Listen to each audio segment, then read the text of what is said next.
Earlier in the day, I was over at the Box Office Hub again.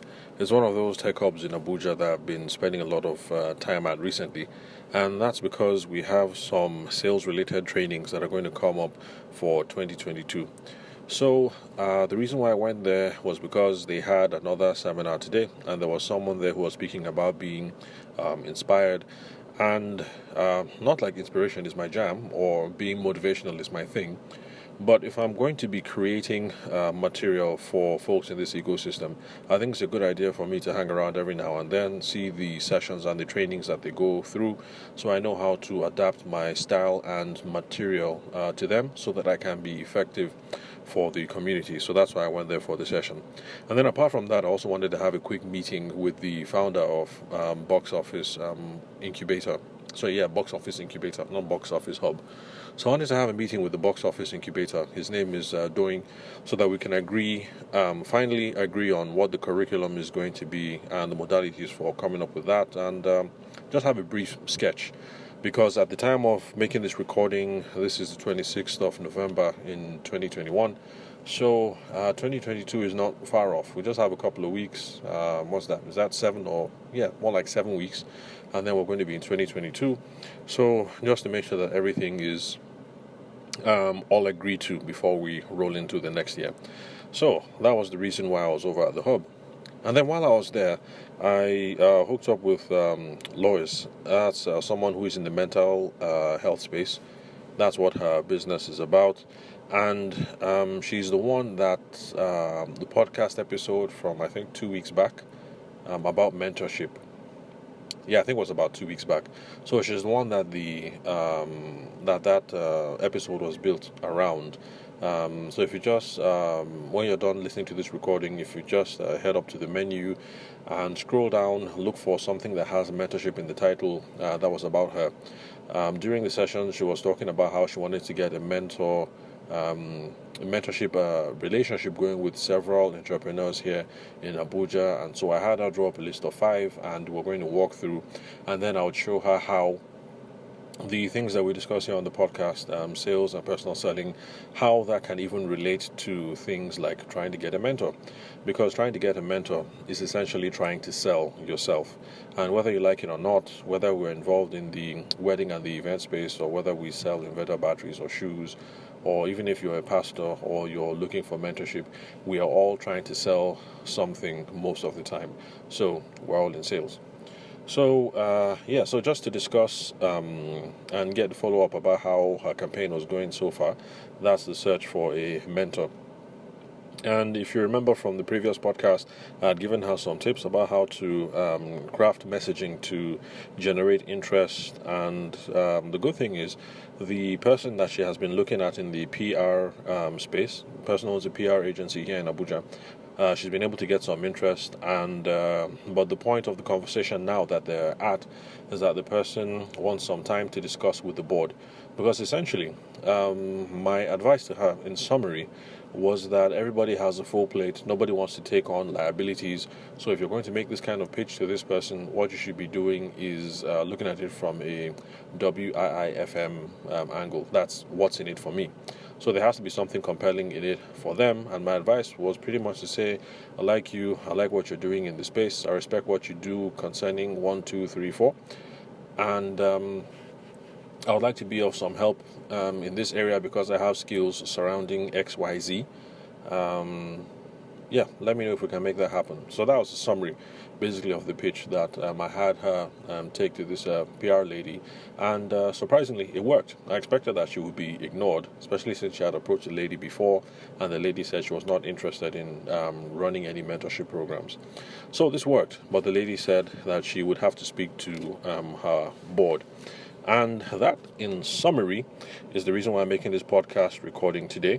Because currently, the where they're at is that the lady said, let me discuss with my board and I'll get back to you. And unfortunately, since Lois is not a client, and if Lois was a client, I would have taken things much more step by step and broken things down and given her some of the philosophy behind why, not just what to do, but why you have to do it, because that helps in crafting the next steps. And so that's one thing I failed to point out to her, that in moving these discussions along, what you have to do is to gain the next commitment at this particular time when you have their attention.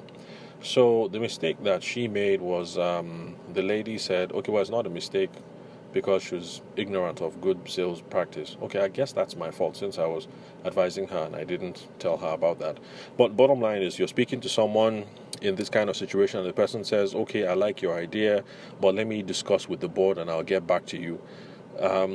What you should try to do is to get the sense of timelines or the next follow-up action at this meeting. So a much more probable thing to say, instead of saying, okay, no problem, I will follow up on you, thank you very much, ma'am. The next thing is actually be like, okay, that sounds like a reasonable idea that you should discuss with the board. When is your next scheduled meeting? And of course, at that point, the woman would reply and say, okay, the board is supposed to meet next month on the 5th. And then it's at that point you can now follow up with, okay, ma, are you okay with me calling you over on the 5th, after the 5th, to find out how that went? And of course, since you guys are vibing, she would say fine. And you would say, thank you very much, ma, enjoy the rest of your weekend. And then you would put that date down in your diary for December the 5th, because you got the next follow-up item at this meeting.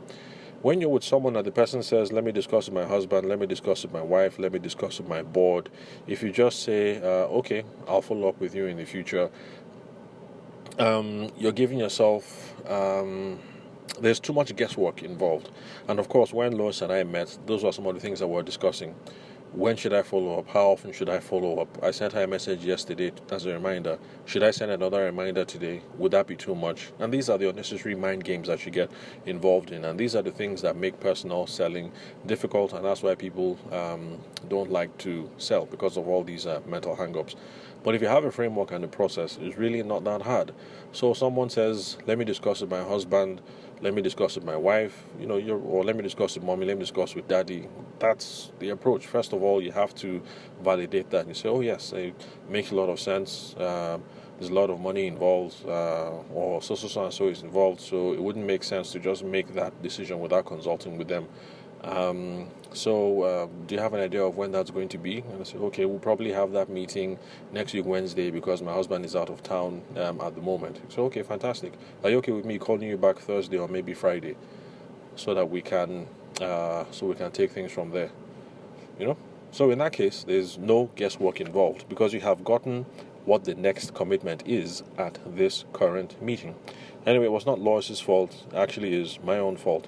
And I'm sharing this good stuff over here for the rest of you guys, so that you don't make that kind of mistake when you're speaking with prospective clients. So you're with the bride says, okay, I'm coming, I have to discuss with Abdul. Let's say Abdul is our boyfriend. Okay, I have to discuss with Abdul and then I'll get back to you. Most of you will say, okay, no problem, I'll follow up with you, have a fun weekend. So that's an okay reply, but then you're now stuck in this guessing game of when should I follow up and all of that. So if she says, I'm going to discuss with Abdul, there's several approaches. If you don't want to be too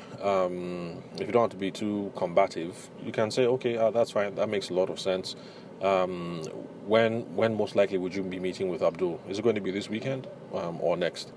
And she'll tell you, and then that's now part of your follow-up cadence. Well, hopefully she tells you. There's another approach, something that I've seen Grant Cardone do on one of his videos, and that's when somebody says, let me speak to Abdul. Grant Cardone's kind of reply would be something like, oh yeah, that makes a lot of sense. You can't make this kind of decision for 500k alone, so it's good that you should talk to Abdul. But I'm curious though, if Abdul were here, what kind of issues do you think he would have, he would take objections to? Or what do you think his feeling would be about 1, 2, 3, 4? And then that moves the conversation along a little bit, because now she will now start discussing specific objections, specific reservations that Abdul might have. Because let's face it, she's been dating Abdul for a while. They've been planning this wedding for a while, 3-4 months. I'm sure by now she has kind of a good idea that Abdul is not going to like this concerning wedding photography, or Chimamanda is not going to like this concerning wedding video, assuming that you are currently speaking to the guy speaking to Abdul. So they have a fair idea. It moves the conversation along, and you're able to tease out some of these issues, and you know that these are now concrete things that you have to address at the next meeting.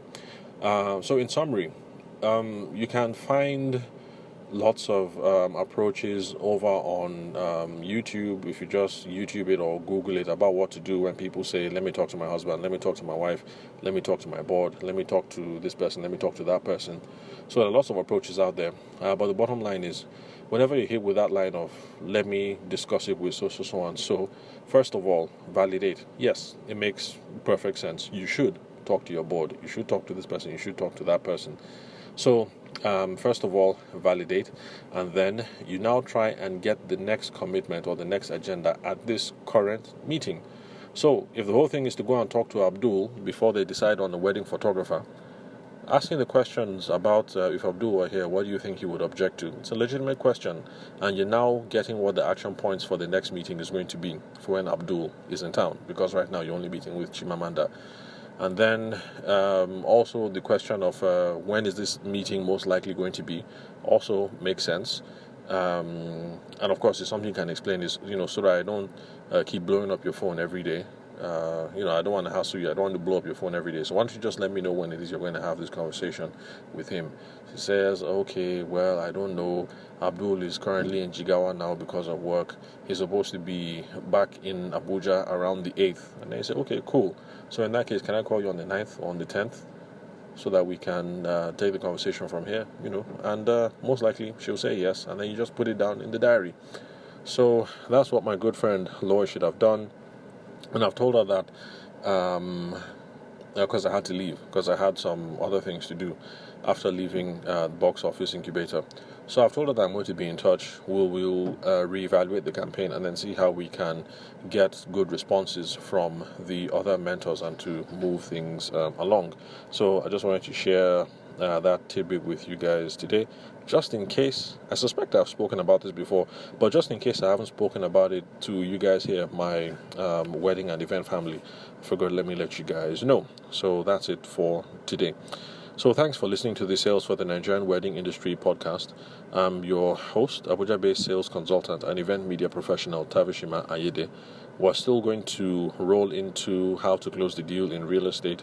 That is the material that I came up with for the real estate agency. So that will most likely be next week because the weekend is already upon us. So thank you guys for your time and attention. I'll catch you at the next recording.